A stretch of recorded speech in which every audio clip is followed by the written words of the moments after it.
Terry, how are you? I'm good, man. How you doing, James? I'm fantastic. Are you coming to us from deepest, darkest Edmonton? Edmonton, Alberta, Canada. Born and raised. Beautiful. Hey, Terry, tell us what's happening at Australis. This is a U.S. company, is it not? Yes, it's a U.S.-based company out of Nevada. It's a cannabis company that's had a pretty busy year with a dissident battle that was one-handedly, and a couple of acquisitions and getting it back on track with some accretive deals. So we're pumped. Fantastic. I see that one of those companies was Body and Mind. And when I saw that, my eyes just about popped out of my head. The first time I ever got completely blitzed on gummies was produced by Body and Mind. I went down there for a show and tell back in, I don't know, 2017. Anyways, I ate a 75 milligram gummy, and I actually ended up eating 3 or 4 of them, and I had to be carried to my room. That was the end of that. So I know their products are good. It's Body and Mind is BAMM, right? So you got BAMM, exactly. And that's what happened. BAMM. Anyways, so tell me about the revenue profile of Australis right now, and what do you see happening in the next 12 months? Next 12 months, with the deal that we've done with ALPS, that's the engineering design firm that's building cannabis facilities for others, as well as building sustainable tomatoes and vegetables all across the world, lettuce and berries. With that acquisition, if they hit their milestones, we're going to see some excellent revenues. I don't have pro forma in front of me, but hundreds of times bigger than what they've seen at Australis over the last couple of years. Right. And I'm interested also that you have an ACMPR licensed producer in Canfield, Ontario. Do you know that if I stepped outside of this production tent right now and threw a rock as hard as I could to the northeast, I would actually put it through somebody's window in Canfield? It's just on the other side of the farmer's field from me. Okay. So I'm wondering where this Quality Green is. Can I go there and try the product? Yeah, Quality Green is licensed. We're an investor in Quality Green. Okay. Same with BAMM. We're an investor in BAMM. We acquired ALPS and we acquired GT Therapeutics or Green Therapeutics in Nevada. Those two companies are fully owned subs. And Green Therapeutics, I go back a long way with those guys. They're BC boys, Smokey and Adrian, Andrew rather. And it's a company that is licensed as a LP, yep, licensed producer, and they expect to be selling to customers shortly. I think they're selling now to other licensed producers. Mm-hmm. They know what they're doing, and we invest with them and wish the best of luck, and we'll help them wherever we can. Sure. I actually spent a day on a small aircraft with Thomas Larssen from ALPS. We were looking at a large greenhouse in Leamington, Leamington, Ontario at the time, which I believe he was looking at on behalf of your alumnus, Aurora. And so I know Thomas well. I happen to have great respect for him just in that one day's conversations. Does this mean that Australis is going to be in the picks and shovels side of the industry in the U.S. or in Canada or internationally? All of the above. Canada would be a bit of a delay, obviously, with Thomas's non-compete. But now that just needs an approval depending upon what we're doing. He can do his vegetables and whatnot in Canada. We've already got, we signed the Australian deal with Can Group. Yep. So we're off and running on that. Construction has started. There's a deal in the USA that we're working on, actually a number of deals. I can't really speak to them, but they're all looking very promising. You'll see it in the Sunday papers soon enough. Sure. He's got work in the vegetable space in the USA doing 27-story vertical grows, sustainability, and in veggies, that is. And then on the cannabis side of things, working in Australia, in the Middle East, as well as pretty focused on USA right now with the New York State just popped, right? Yes. So there's work that Thomas has done there before that we want to re-engage, and we have, but as I said, it's looking very, very promising. He's going to be a very busy guy. It's interesting you said that you were, after one day, you had high respect. Me too. Yeah. My first day meeting Thomas in the Netherlands, I knew I had to buy him. Aurora had to get a hold of this company. The knowledge that is in Thomas's head, with respect to the grow, and now with 7 years of cannabis experience, pretty formidable. And it's not something that's really being done in USA. It's very I wouldn't call it niche, but I would call it authentic.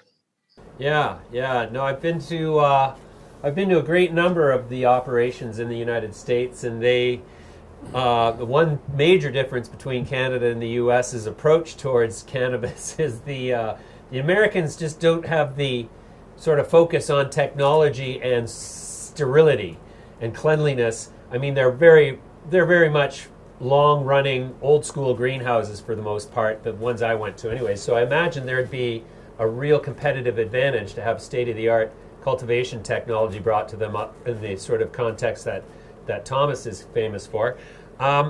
What's the landscape like in the U.S. right now? With Biden gets in and takes over all three branches of government, says he's going to relax the cannabis rules as part of his selection campaign, and then he goes and fires 5 of his own employees for past cannabis smoking, and it's like it's just such a contradictory message. Is that having any kind of negative effect on the sentiment of cannabis industry participants down there?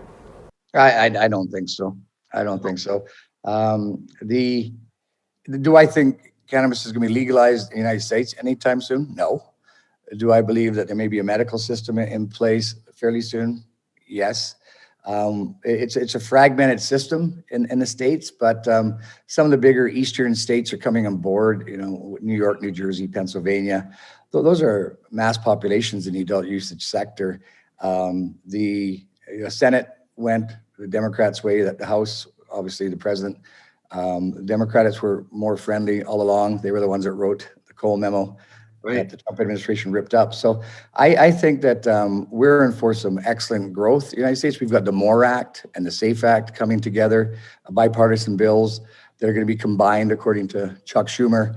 And I think that's going to happen sooner rather than later. And if you think about the 280E as well, that has expenses that you can't deduct against your income. That's big. That's going to add to the bottom lines of these U.S. companies.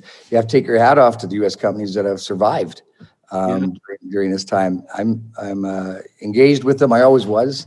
We always had a good relationship with many of the U.S. companies at Aurora. We were always looking to get into the MSO race, and as you know, they entered the CBD space shortly after I departed.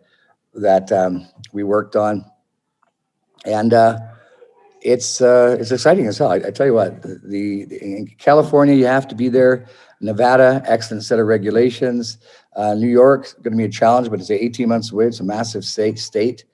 Think about this: Pennsylvania, New York, and New Jersey. That's like 40, 50 million people right there.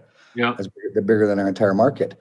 It's expected that Michigan will do more adult usage sales than Canada next year. Yeah. So it is starting to find its feet about it. And with these acts, I think it's going to be a tremendous market in the adult usage space in America. Guess what? They get to be able to brand as well. And this Australis is indeed a brand play. We're not.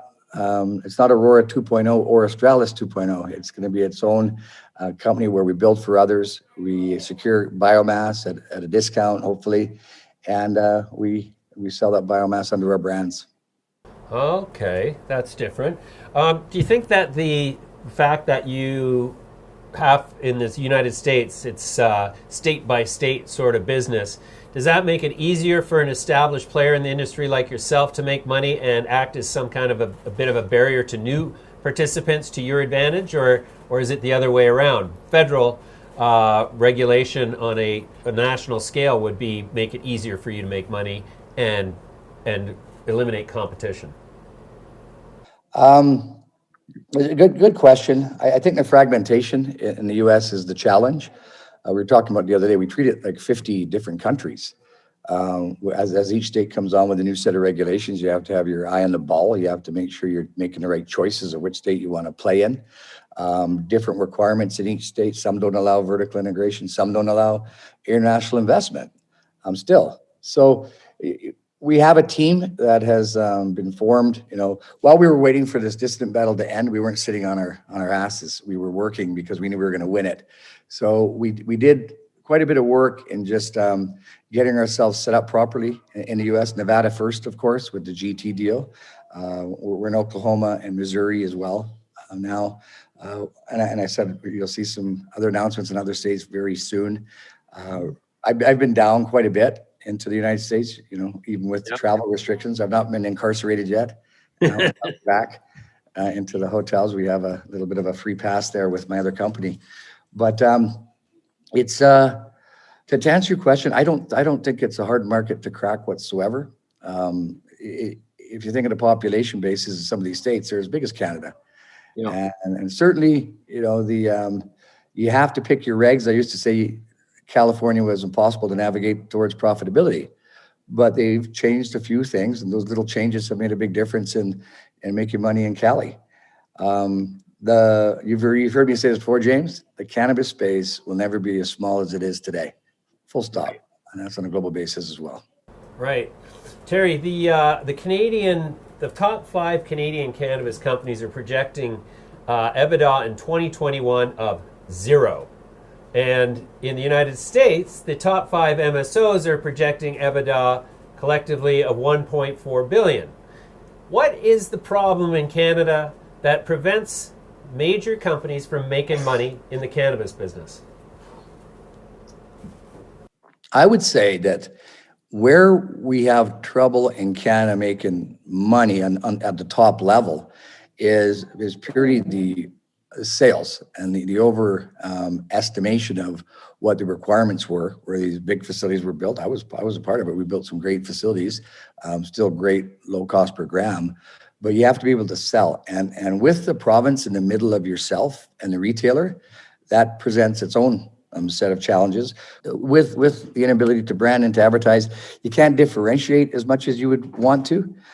So you have your craft growers who break rules and they get the lead on the sales side. And there's some that have done a great job of it. And those aren't the top LPs. They're mid-tier. In USA, the MSOs, the multi-state operator, which we intend to be, some of them have done a great job. Trulieve, Curaleaf, Cresco, the list goes on. And there's also been some casualties there. The Canadian system is a tough system to enter. The barriers to entry are high. I think the gray market still exists quite a bit in the Canadian market because of us not being able to crack the egg in Ontario. It wasn't Ford's fault this time. It was COVID. Yeah. Right? They were just about to let that thing run. And that's our largest province.